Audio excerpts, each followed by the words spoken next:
નમસ્કાર વિદ્યાર્થી મિત્રો, સાર્થક વિદ્યા મંદિરમાં આપ સર્વનું હાર્દિક સ્વાગત છે. આજે આપણે એસે વિઝિટ ટુ ઝૂ એ શીખવા જઈ રહ્યા છીએ. તો આપણે શરૂ કરીશું વિઝિટ ટુ ઝૂ. સૌપ્રથમ આપણે એના પોઈન્ટ્સ જોઈશું. When did you visit? તમે વિઝિટ ક્યારે કરી હતી? With whom? કોની સાથે કરી હતી? Which animals and birds did you C? કયા પ્રાણીઓ અને પક્ષીઓ તમે જોયા? How did you enjoy? તમે કેવી રીતે આનંદ માણ્યો? હવે એસે શરૂ કરીએ છીએ. Our exams were over in the last week. ગયા અઠવાડિયે અમારી પરીક્ષાઓ છે પૂરી થઈ હતી. I went with my parents. હું મારા માતા પિતા સાથે ગયો. There is a famous zoo near the Kankaria lake. Kankaria lake નજીક પ્રખ્યાત ઝૂ છે, પ્રાણી સંગ્રહાલય છે. We reached there by bus. અમે ત્યાં બસ દ્વારા પહોંચ્યા. We brought tickets and entered it. અમે ટિકિટ ખરીદી અને તેમાં પ્રવેશ કર્યો. It was a very big zoo. તે ખૂબ જ મોટું પ્રાણી સંગ્રહાલય હતું. It had many sections. તેને ઘણા બધા વિભાગો હતા. First of all we visited animals section. સૌ પ્રથમ તો અમે પ્રાણીઓના વિભાગમાંની મુલાકાત લીધી.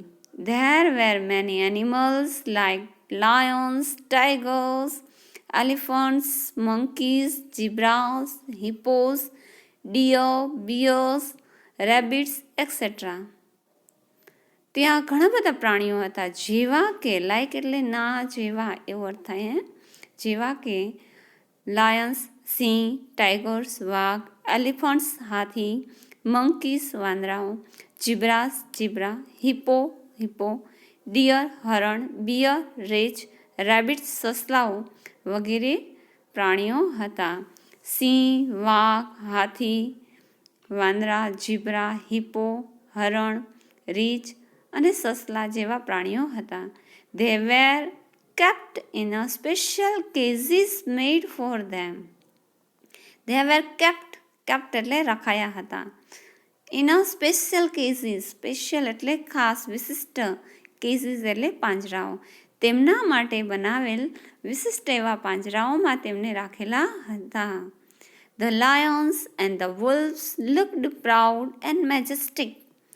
લાયન્સ સિંહ અને વુલ્ફ્સ વરુઓ છે એ પ્રાઉડ ગૌરવશાળી અને મેજેસ્ટિક એટલે કે ભવ્ય લાગતા હતા. લુકડ દેખાતા હતા, લાગતા હતા.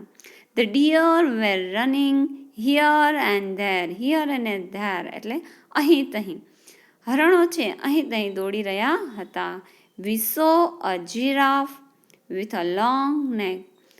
અમે જીરાફને લાંબી ડોકવાળું જોયું. We fed some bananas to the baby elephant.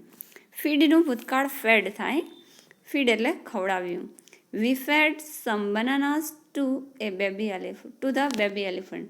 Baby elephant એટલે હાથીના બચ્ચાને અમે કેળા ખવડાવ્યા. We enjoyed watching monkeys jumping in the cage. અમે આનંદ માણ્યો શેનો? તો કે monkeys jumping in the cage. પાંજરાની અંદર વાંદરાઓની કૂદાકૂદ કરતા હતા એ જોવાનો આનંદ માણ્યો. એન્ડ અને મેકિંગ ફેસીસ એટ પીપલ. લોકો તરફ શું કરી રહ્યા હતા? ચારા કરી રહ્યા હતા, મોઢાના ચારા કરી રહ્યા હતા. We threw groundnuts to them. અમે તેમને મગફળી ફેંકી. Then we saw many birds like parrots, cocks, crows, peacocks, doves, sparrows, swans etcetera. પછી અમે પક્ષીઓ પણ જોયા. પોપટ છે, કાગડો છે, મોર છે, કબૂતર છે, કોક્સ એક રહી ગયું, કોક્સ એટલે કૂકડો છે, સ્પેરો ચકલી છે અને સ્વાન એટલે હંસ છે એક્સેટ્રા. પેરોટ્સ પોપટ, કોક કૂકડો, ક્રો કાગડો, પીકોક મોર, ડવ કબૂતર, સ્પેરો ચકલી, સ્વાન હંસ.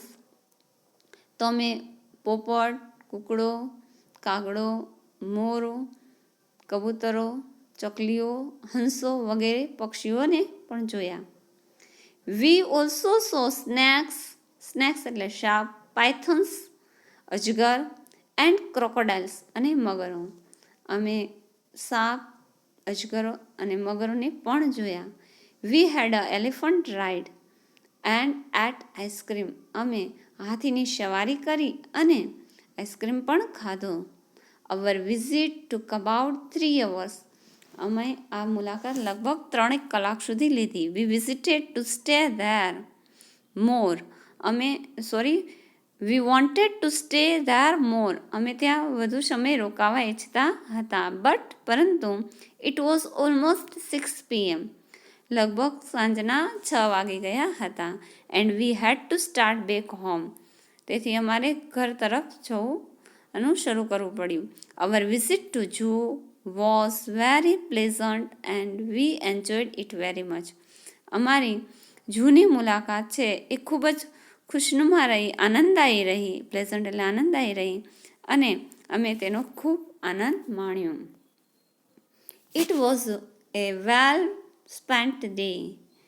તે ખૂબ સરસ રીતે આ દિવસ ગળાયો હતો. Really a visit can teach more than a main.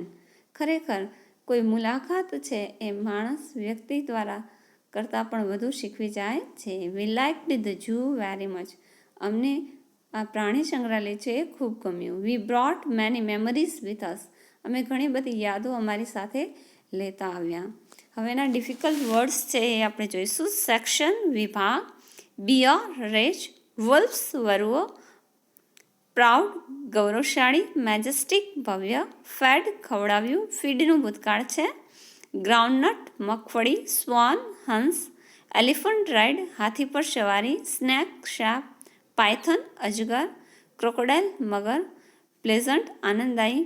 હવે ખાસ વિદ્યાર્થી મિત્રો આપણે એ ખ્યાલ રાખવાનો છે કે વિઝિટ છે એ હંમેશા ભૂતકાળમાં જ લખવાની હોય છે. હંમેશા એમાં સાદા ભૂતકાળનો જ ઉપયોગ કરવાનો રહે છે. એટલે ખાસ કરીને સેકન્ડ વર્બ જે આવે છે આપણે પાસ્ટ ફોર્મ ઓફ વર્બ છે એ આપણને આવડવું જોઈએ. બધા ક્રિયાપદનું ભૂતકાળનું રૂપ જે સેન્ટેન્સમાં આપણે ઉપયોગ કરીએ તે આપણને આવડવું જ ખાસ જરૂરી છે. એટલે બધી વિઝિટ આપણે ભૂતકાળમાં જ લખીશું. અને આ ફર્સ્ટ પેરા હતો એ અને આ લાસ્ટ પેરા છે એ કોઈ પણ વિઝિટમાં આપણે મોસ્ટલી લખી શકીએ છીએ અને એના નામ આપણે ખાલી ચેન્જ કરવાના હોય છે. બરાબર છે વિદ્યાર્થી મિત્રો? થેન્ક યુ વિદ્યાર્થી મિત્રો.